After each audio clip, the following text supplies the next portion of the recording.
എൻ്റെ ഈശോയാൽ ഏറെ സ്നേഹിക്കപ്പെടുന്നവരെയും ദൈവകൃപ ആർക്കും നഷ്ടപ്പെടാതിരിക്കുവാൻ സൂക്ഷിക്കണം എന്നാണ് കർത്താവ് നമ്മോട് പറയുന്നത്.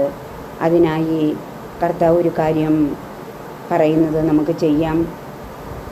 മാമുദീസായിലൂടെയും അനന്തര കൂദാശകളിലൂടെയും സ്വീകരിച്ച വിശ്വാസ വെളിച്ചം പറയുടെ കീഴിൽ വയ്ക്കാതെ അകത്ത് പ്രവേശിക്കുന്നവർക്കെല്ലാം വെളിച്ചം കാണത്തക്കവണ്ണം അത് ദൈവജനത്തിനായി നൽകാം എന്നാണ് കർത്താവ് പറയുന്നത്. ദൈവേഷ്ടം എന്താണെന്ന് നാം അറിഞ്ഞിട്ടും അത് പ്രവർത്തിക്കാതിരുന്നാൽ പിശാച് തൻ്റെ ദൗത്യ നിർവഹണത്തിനായി നമ്മെ ഉപയോഗിക്കും. അതിനാൽ പ്രിയമുള്ളവരെയും, കർത്താവ് തൻ്റെ പീഡാസഹനങ്ങളിലൂടെ നേടിയെടുത്ത കൃപകളെല്ലാം വിശുദ്ധ ബലിയിലൂടെയാണ് അനുദിനം നമുക്ക് നൽകുക. പ്രവർത്തക വരപ്രസാദമായി നമ്മിലത് വിശ്വാസ ദീപമായി തെളിയും. ഈ വിശ്വാസ ദീപം തെളിയുന്നതിന് വിശുദ്ധ കുർബാനയിൽ നമുക്ക് സജീവമായി പങ്കുകൊള്ളാം. നാം വിശുദ്ധ കുർബാനയിൽ സജീവമായി പങ്കുകൊള്ളാതിരിക്കുവാൻ മറ്റുള്ള കാരണങ്ങൾ എല്ലാം നമ്മുടെ മുന്നിൽ പിശാച് വിളമ്പും.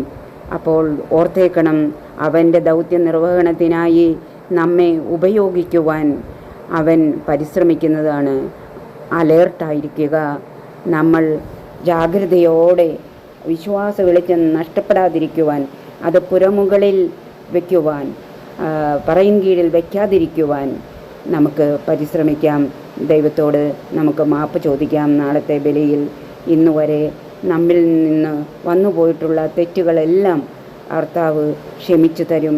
ഇപ്പോൾ പൂർണ്ണ ദണ്ഡവിമോചനത്തിൻ്റെ സമയമാണല്ലോ. അതിന് നമുക്ക് പ്രത്യേകം ഓരോ സ്ഥലങ്ങളും സന്ദർശിച്ച് നമുക്ക് കൃപാവരം നേടാം, മാപ്പ് ചോദിക്കാം.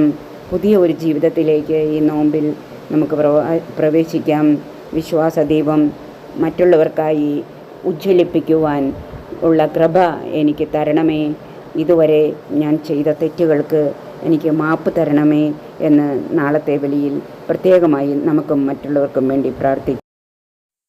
ഇത് നേടിയെടുക്കുവാൻ നമ്മുടെ കർത്താവ് ഈശോമിശിഹായുടെ കൃപയും പിതാവായ ദൈവത്തിൻ്റെ സ്നേഹവും പരിശുദ്ധാത്മാവായ ദൈവത്തിൻ്റെ സഹവാസവും നാം എല്ലാവരോടും കൂടെ ഉണ്ടായിരിക്കട്ടെ എന്ന് അപേക്ഷിക്കുന്നു, പ്രാർത്ഥിക്കുന്നു. God bless you. Thank you.